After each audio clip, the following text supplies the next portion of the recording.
Assalamualaikum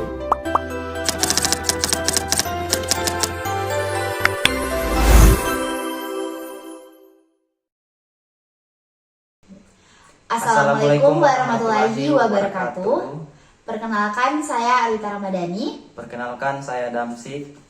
Nah baik, di video ini kami akan menjelaskan tentang penelitian yang kami lakukan. Judul penelitian yang kami angkat adalah analisis faktor yang mempengaruhi mahasiswa UIN Dato Karama Palu dalam memilih jurusan. Studi kasusnya itu pada mahasiswa Fakultas Sains dan Teknologi. Teknik pengumpulan data dalam penelitian ini dilakukan secara daring melalui penyebaran kuesioner dalam bentuk Google Form. Instrumen disebarkan kepada mahasiswa Fakultas Sains dan Teknologi UIN Dato Karama Palu. Melalui platform komunikasi seperti grup WhatsApp, responden diminta untuk mengisi kuesioner secara sukarela dan sesuai dengan pengalaman mereka guna memperoleh data yang valid dan relevan dengan topik penelitian. Selanjutnya, populasi dan sampel. Populasi dalam penelitian ini adalah seluruh mahasiswa Fakultas Sains dan Teknologi UIN Dato Karama Palu. Kemudian populasi ini dipilih karena penelitian ini berfokus pada tanggapan mahasiswa terkait cara mereka dalam memilih jurusan, terkhususnya di Fakultas Sains dan Teknologi terdapat 3 jurusan, yaitu Arsitektur, Sistem Informasi, dan Informatika. Kemudian sampel dalam penelitian ini diambil dengan menggunakan teknik Ascending Sampling, yaitu teknik pengambilan sampel berdasarkan siapa saja atau lebih tepatnya ditujukan kepada mahasiswa Fakultas Sains dan Teknologi. Teknik ini dipilih karena dinilai praktis dan sesuai untuk penelitian dengan penyebaran kuesioner secara daring atau online melalui Google Form. Baik, untuk menentukan instrumen penelitian itu kita pertama tentukan dulu instrumen penelitian apa yang akan kita gunakan dalam penelitian ini. Nah, instrumen penelitian yang akan digunakan adalah dalam bentuk kuesioner.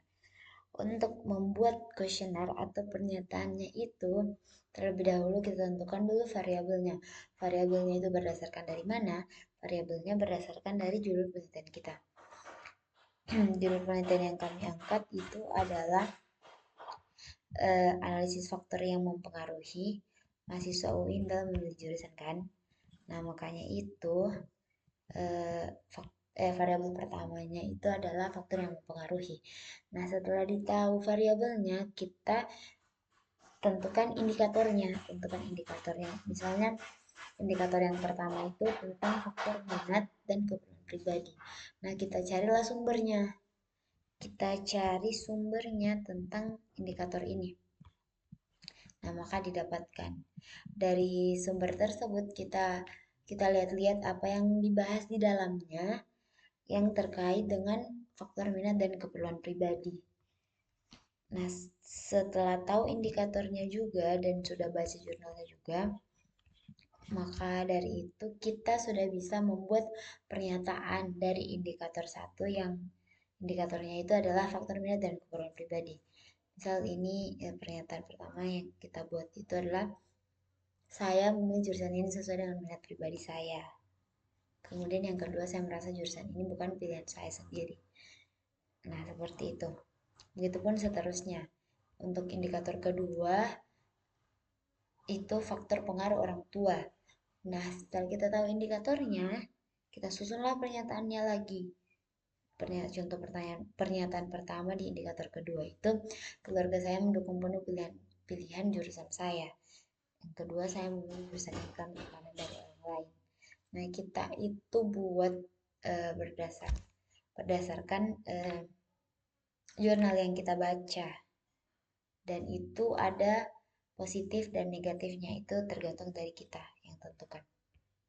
Begitupun selanjutnya sampai ke saya di sini ada beberapa indikator yang saya angkat. Ada 5 indikator.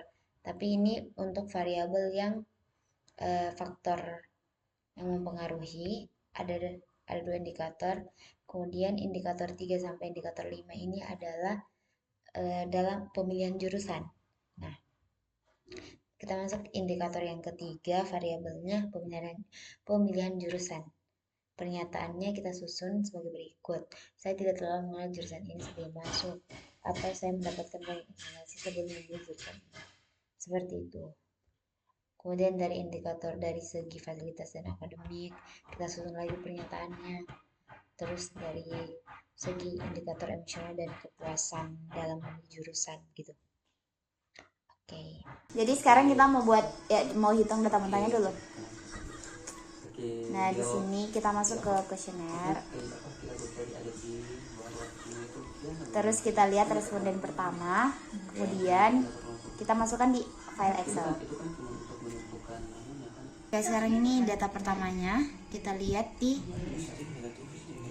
kuesioner pertama. Nah, sangat setuju kita masukkan. Berarti di sini SS. Terus pertanyaan kedua kita lihat S. S lagi, pertanyaan ketiga, pertanyaan keempat S, pertanyaan kelima S.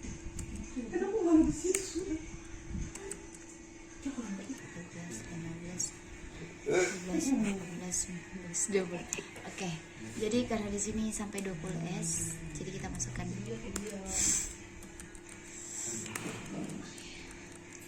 Oke. Nah, jadi begitu seterusnya teman-teman kita isi. Nah, baik teman-teman, di sini kita punya data dari 40 responden dan 20 pernyataan. Nah, di sini pertama yang harus kita lakukan adalah kita masukkan jawaban dari tiap-tiap responden. Misalnya di sini jawaban dari responden 1 terkait pernyataan 1.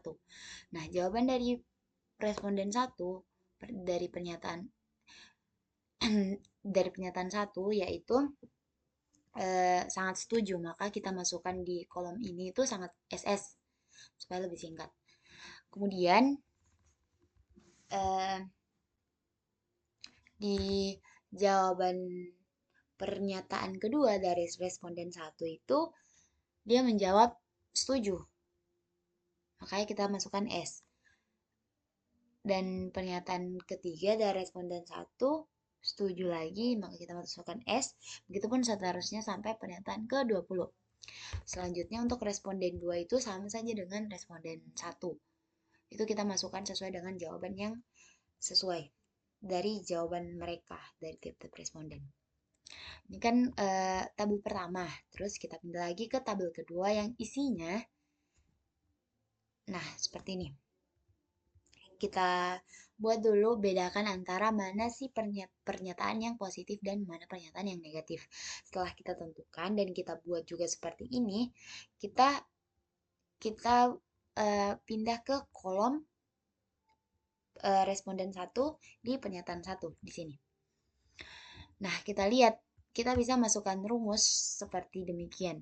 Jika B4, nah B4 ini apa? B4 ini adalah jawaban dari si responden 1 tadi mengenai pernyataan 1.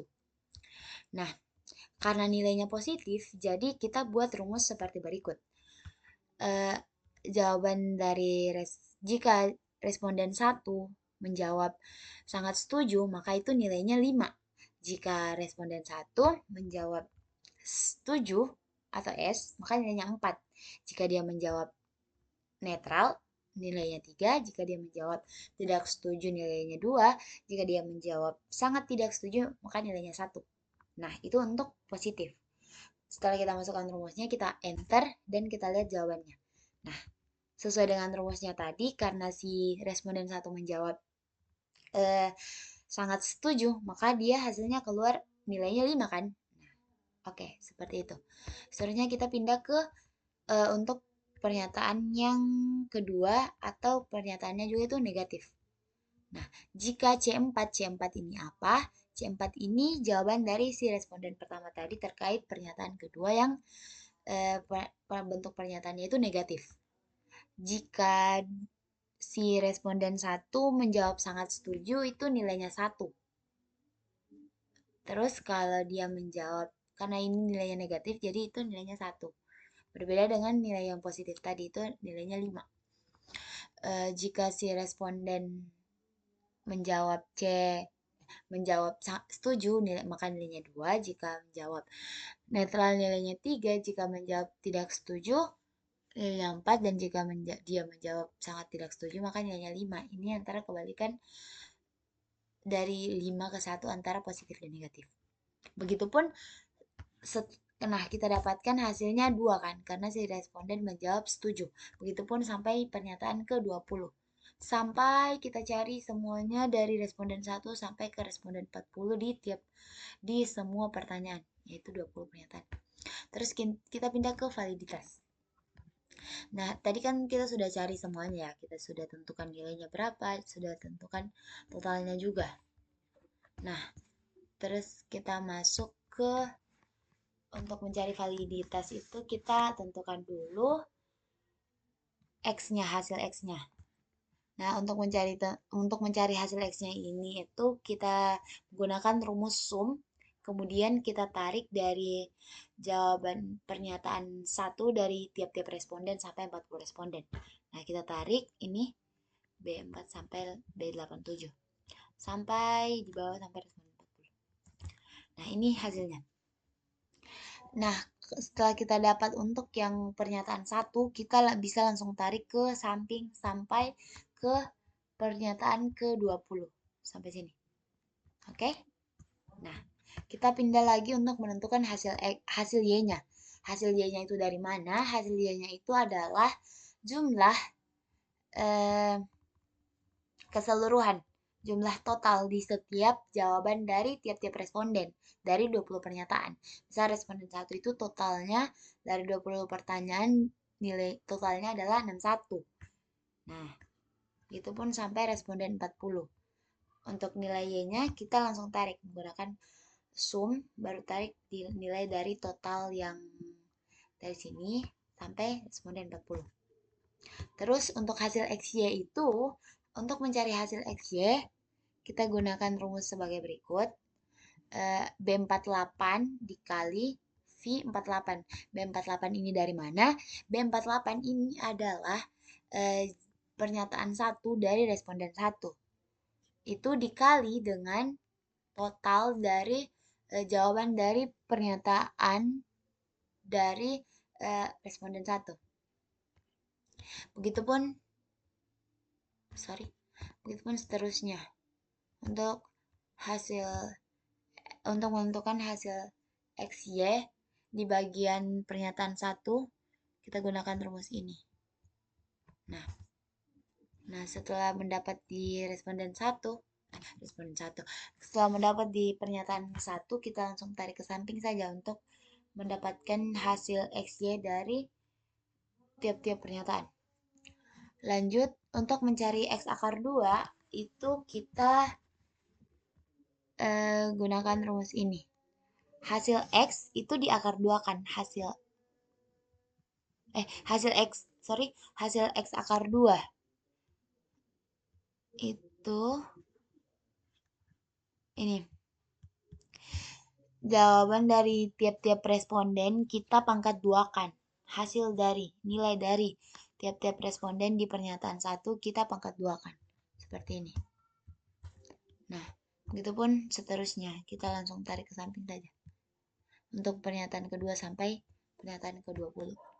Untuk hasil Y akar 2, Y akar 2. Y pangkat 2 atau Y kuadrat itu adalah kita pangkatkan di tiap total dari tiap responden, total nilai. Nah, kita pangkat 2 kan. Seperti ini sampai ke total responden 40. Nah, terus untuk mencari RXY-nya kita gunakan rumus. Nah, rumusnya seperti apa? Rumusnya seperti yang di samping. Kan di sini rumusnya N-nya berapa? N-nya 40. Terus jumlah sigma ini kan jumlah XY. Jumlah XY-nya yang mana? Jumlah XY-nya kan yang ini. XY di mana? Di kolom mana? XY itu di kolom B90. Maka di sini ditaruh keterangan B90. Terus kita lihat rumus lagi, dikurang B88. B88 ini apa? 88 itu adalah jumlah X. Nah, jumlah X ini. Nah, yang ini. Jumlah X dari pernyataan pertama. Nah, terus begitu juga dengan jumlah Y yang sesuai dengan rumus di sini. Jumlah Y-nya yang ini. Kita enter baru tarik ke samping sampai ke pernyataan 20. Terus yang di bawah lagi, karena di sini pakai akar, rumusnya dipakai akar, kita pakai rumus SQRT. Terus jumlah N-nya kan 40, jumlah responden kan 40. Di jumlah kenapa jumlah terus saya bilang? N dikali akar N dikali jumlah X kuadrat. Jumlah X kuadrat yang mana? Jumlah X kuadrat itu yang ini. Dari pernyataan 1. Jadi makanya dimasukkan seperti ini. Dikurang jumlah X akar 2. X di akar 2 kan. X-nya yang mana? Nah, X-nya yang ini. Nilai X tadi dari pernyataan 1 dipangkat 2 kan. Terus lihat rumus lagi dikali N-nya 40. Jumlah Y kuadratnya yang mana? Jumlah Y kuadrat yang ini. Dia di B91. B92. Y kuadrat kan. Dikurang Y di akar 2 kan. Kenapa saya bilang terus akar? Y dipangkat 2 kan. Nah, ini hasil Y. Nah, terus enter. Nah, setelah dapat yang itu, kita langsung tarik ke samping sampai pernyataan ke-20. Masuk ke hasil RXY, karena di sini rumusnya dibagi, berarti hasil tadi yang kita dapatkan itu kita bagi. Nah, ini dan ini dibagi. Nah, setelah dapat juga, kita langsung tarik ke samping saja. Terus tabel R ini adalah tabel yang memang sudah ada. Jadi sudah ada tabel R memang. Kita langsung masukkan saja nilai dari tabel R. Terus untuk membuat keputusan valid tidak valid dari data ini, dari tiap pernyataan, itu kita langsung menggunakan B95, B95 ini mana? Itu hasil RXY. Nah, jika hasil RXY lebih dari hasil tabel R, maka itu valid. Tapi kalau tabel R-nya lebih besar dan tabel RX-nya lebih kecil, maka dia tidak valid. Nah, dari 20 pernyataan ada 2 yang tidak valid. Kenapa? Karena di sini kan sudah sesuai dengan rumusnya. Di sini tabel R-nya lebih besar daripada tabel RXY-nya, maka keluar hasil tidak valid gitu. Nah, terus kita pindah lagi ke reliabilitas. Untuk menentukan reliabilitas, kita cari dulu jumlah varian dari tiap-tiap pernyataan. Nah, misalnya pernyataan 1 kita langsung tuliskan rumusnya var, kita langsung tarik dari jawaban dari responden 1 di pernyataan 1 sampai ke responden 40. Nah, langsung enter, terus kita tarik ke samping. Terus untuk jumlah varian itu diambil dari, nah kita lihat rumus, diambil dari jumlah varian yang sudah kita jumlah tadi. Dari tiap pernyataan sampai 20. Nah, untuk varian totalnya ini diambil dari total dari tiap-tiap responden, jawaban dari tiap-tiap responden. Nah, ini. Nah, kita masukkan. Nah, terus setelah kita dapatkan, kita ke convex alpha. Convex alpha ini apa? Itu rumus untuk menentukan reliabilitas suatu data. Nah, kita masukkan rumus. Di sini ini K, ini kan rumusnya K per K dikurang 1. K-nya itu adalah jumlah pernyataan. K-nya berapa? K-nya kan 20. Jadi kita masukkan 20. 20 kurang 1 kan 19. Jadi langsung saja di sini 19 dikali. Nah, kita kembali ke rumus, dikali 1 dikurang jumlah varian item. Jumlah varian item yang mana? Jumlah varian item itu yang ini, yang ditotalkan tadi seluruh jumlah varian dari tiap pernyataan, ya kan? Terus per atau dibagi. Bagi dengan varian total score. Varian total score yang mana? Varian total score itu yang ini tadi, yang kita sudah jumlahkan dari varian totalnya. Enter. Nah, didapatkanlah hasil seperti ini. Nah, untuk membuat keputusannya, kita langsung gunakan rumus jika B92 ini atau convex alfanya yang sudah kita hitung tadi kurang dari 0,6. 0,6 ini sudah rumus juga, guys.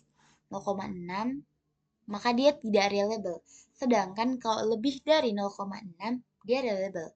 Karena di sini convex alfanya atau yang kita cari tadi lebih dari 0,6, maka dia reliable. Jadi jawaban keputusan akhirnya adalah reliable. Oke, jadi ini adalah tabel data mentah dari hasil responden yang sudah kami kumpulkan.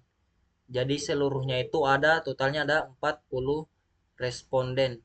Nah, di sini yang pertama saya harus menentukan jangkauannya. Rumusnya adalah X max dikurang X min. Jadi X max-nya adalah 95, X min-nya 56. Jadi hasilnya kita dapat 39. Nah, terus saya menentukan lagi banyak kelas. Rumusnya itu adalah K sama dengan 1 ditambah 3,3 dikali log N.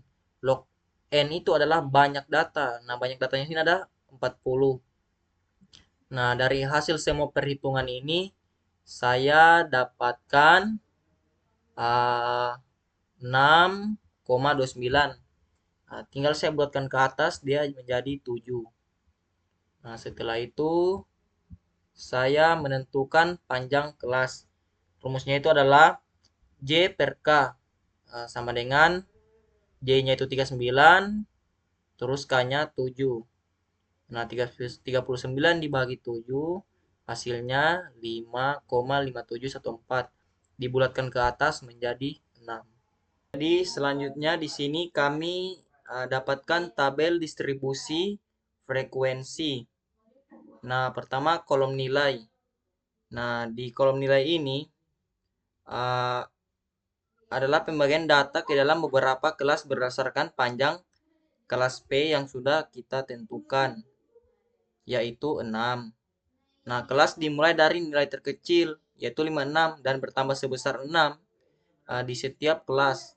Nah, misalnya di sini kelas pertama itu 56 sampai 61. Kelas 2 62 sampai 67. Terus kelas 3 68 sampai 73 dan seterusnya sampai dia bertambah 6. Nah, terus selanjutnya untuk tabel Mean. Nah, di tabel Mean itu saya dapatkan 74,6. Langkah-langkahnya saya jumlahkan seluruh data yang ada di tabel, yaitu ada 40 data. Terus saya gunakan rumusnya. Nah, saya dapatkan 74,6. Jumlah rumusnya itu ekuivalen X per N. N itu adalah banyak data dan jumlah seluruh data dibagi dengan jumlah seluruh nilai data. Nah, setelah itu main data kelompok. Nah, data kelompok itu saya gunakan tabel distribusi frekuensi seperti sebelumnya. Nah, terus saya tentukan titik tengah setiap kelas. Terus saya kalikan titik tengah dengan frekuensi F dikali XI. Terus jumlahkan seluruh hasil perkalian. Nah, terus dari perbandingan hasilnya itu main data tunggal 74,6, main data kelompok 75,333. Itu adalah hasil yang saya dapatkan. Nah, terus itu di median data tunggal. Nah, di median data tunggal itu saya urutkan data yang terkecil ke yang terbesar. Terus saya gunakan rumus jika n ganjil, median sama dengan data Kn ditambah 1 dibagi 2. Jika n-nya genap, mediannya itu rata-rata data Kn dibagi 2 dan Kn dibagi 2 ditambah 1. Nah, terus saya dapat itu jadi 76 ditambah 76 dibagi 2 sama dengan 76. Nah, terus itu median data kelompok. Di median data kelompok saya gunakan rumus TB ditambah dalam kurung N per 2 dikurang FKS terus per FM dikali P. Nah, jadi TB-nya itu TP bawah kelas median, terus N-nya itu jumlah frekuensi, terus FKS-nya itu frekuensi kumulatif sebelum kelas median, terus panjang kelasnya itu P6. Nah, jadi setelah itu yang saya dapatkan mediannya itu sama dengan 76,227. Itu adalah median data kelompoknya. Oke, sekarang lanjut ke modus data tunggal. Nah, di modus data tunggal, modus itu adalah data yang paling sering muncul. Dari data mentah, nilai frekuensinya paling banyak. 76 muncul 4 kali, 78, 82, 86 masing-masing muncul 3 kali. Maka modus pertama 76. Data ini disebut multimoda karena ada lebih dari satu nilai yang sering muncul. Nah, terus modus data kelompok. Nah, saya gunakan rumus data kelompok itu TB ditambah dalam kurung D1 per D1 ditambah D2 dikali P. Nah, jadi TB itu adalah TP bawah kelas modus, P itu panjang kelas, D1 itu selisih frekuensi kelas modus dengan frekuensi sebelumnya. Terus D2 itu selisih frekuensi kelas modus dengan frekuensi sesudahnya.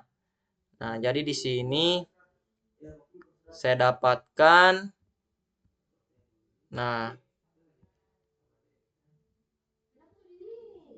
jadi modusnya itu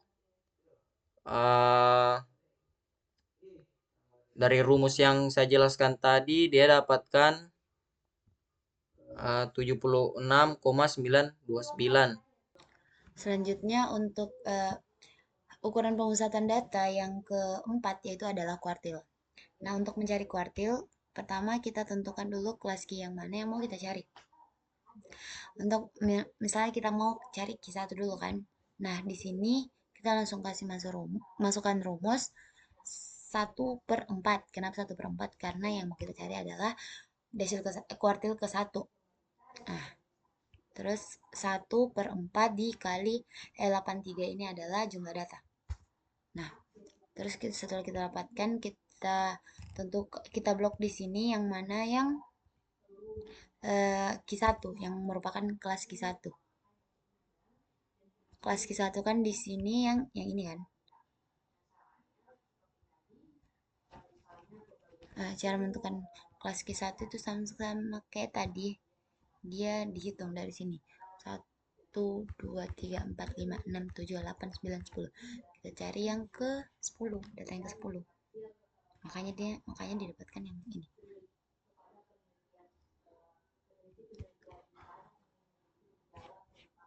Nah, dia ini. 62 sampai 67.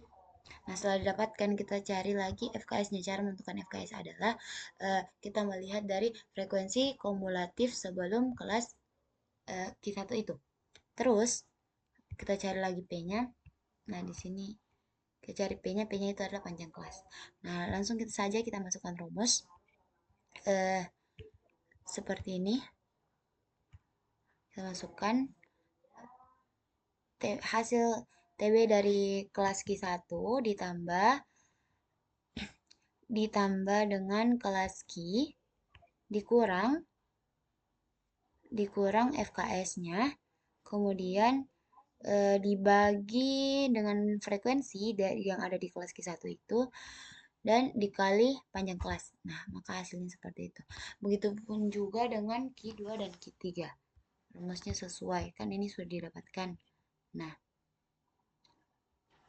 misalnya tadi di kelas ini, karena dia kuartil 2, jadi kita taruh 2 di sini, dapatkan kelas Q20. Terus yang ini kelas Q30.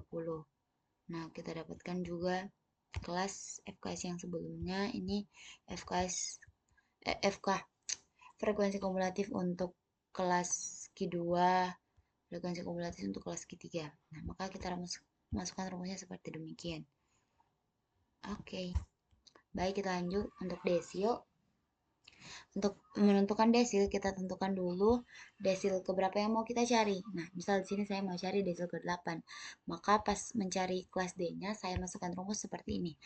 8/10. Kenapa 8/10? Karena 10 ini adalah sudah rumusnya desil. Terus ini dikali dengan jumlah data.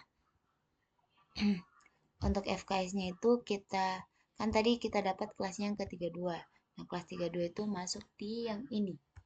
Nah, terus untuk FKS-nya kita lihat frekuensi kumulatif sebelum kelas desilnya, yaitu 26. Untuk FD-nya itu yaitu frekuensi yang ada di kelas D tersebut, dan P-nya itu panjang kelas. Maka kita masukkan, untuk mencari desilnya kita masukkan rumus seperti ini. Desil ke-8-nya dengan rumus seperti ini. Nah, F92 ini TB-nya, kemudian ditambah K88 ini adalah kelas desil yang sudah didapatkan tadi, dikurang dengan FD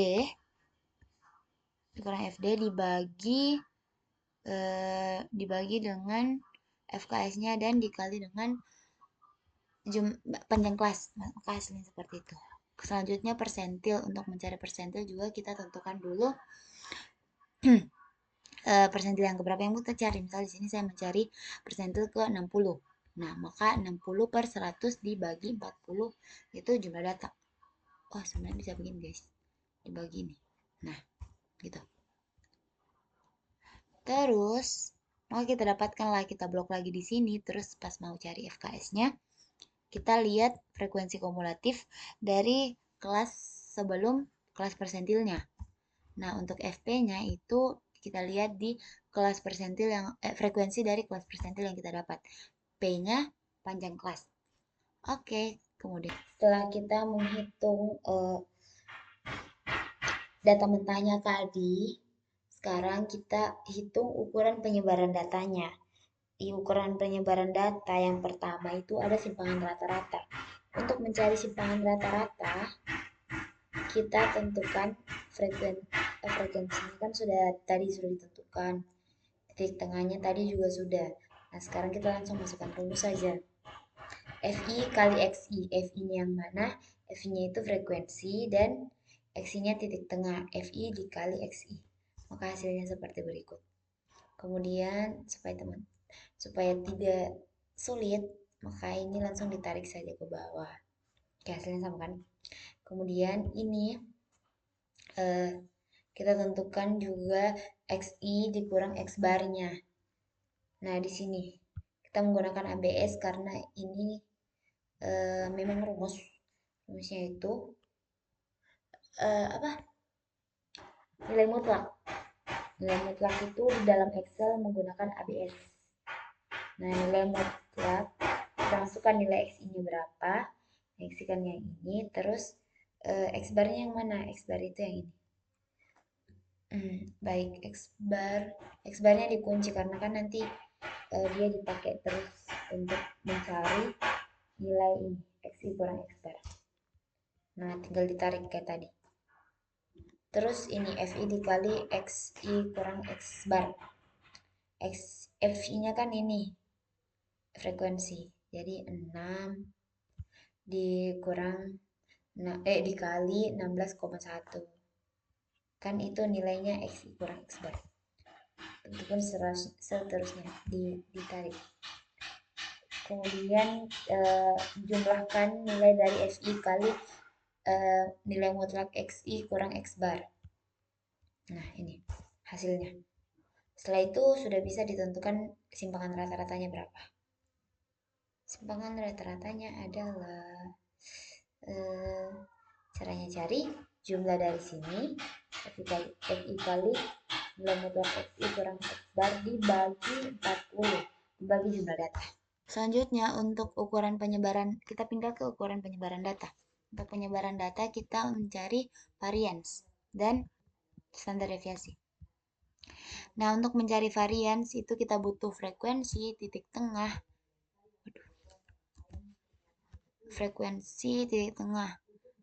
Nah, sama dengan cara yang sebelumnya, titik tengahnya kan sudah didapat ya. Nah, kita langsung pindah ke FI kali XI. FI ini adalah frekuensi, XI ini adalah titik tengah. Jadi kita langsung masukkan rumus frekuensi dikali titik tengahnya. Seperti itu. Kemudian kita tarik. Kemudian ini lagi XI-nya titik tengah dikurang X bar. X barnya yang mana? X bar ini adalah jumlah data yang ada di sini, hasil yang ada di hasil Y, jumlah data dibagi dengan jumlah responden, yaitu 40. Maka didapatkan rata-rata seperti berikut. Nah, kita kembali ke sini, kita masukkan rumus. F13 ini adalah titik tengah dikurang X barnya 74,6. Nah, terus yang pas di X barnya itu diberikan tanda dolar supaya mengunci, supaya nanti yang lain itu sampai baris ke-7 mengikut. Nah, kita pindah ke sini. Hasil dari XI dikurang X bar tadi kita pangkat 2-kan. Nah, hasilnya seperti itu. Baru kita tarik. Nah, kita tarik. Terus setelah itu baru kita cari lagi FI, buka kurung XI kurang X bar, itu FI-nya kan ini frekuensi. Jadi di sini kita cari frekuensi dikali XI hasil dari sini. Nah, baru kita enter. Baru kita tarik ke bawah. Kemudian kita jumlahkan dari FI dikali XI kurang X bar. Nah, untuk mencari variansnya kita langsung masukkan rumus. J20 ini jumlah FI kali XI kurang X bar dibagi 40. Hasilnya itu. Kemudian untuk standar deviasi, karena tadi kita sudah dapatkan semuanya sama dengan hasil varians tadi, kita langsung hitung saja standar deviasinya dengan cara menggunakan rumus yang sama.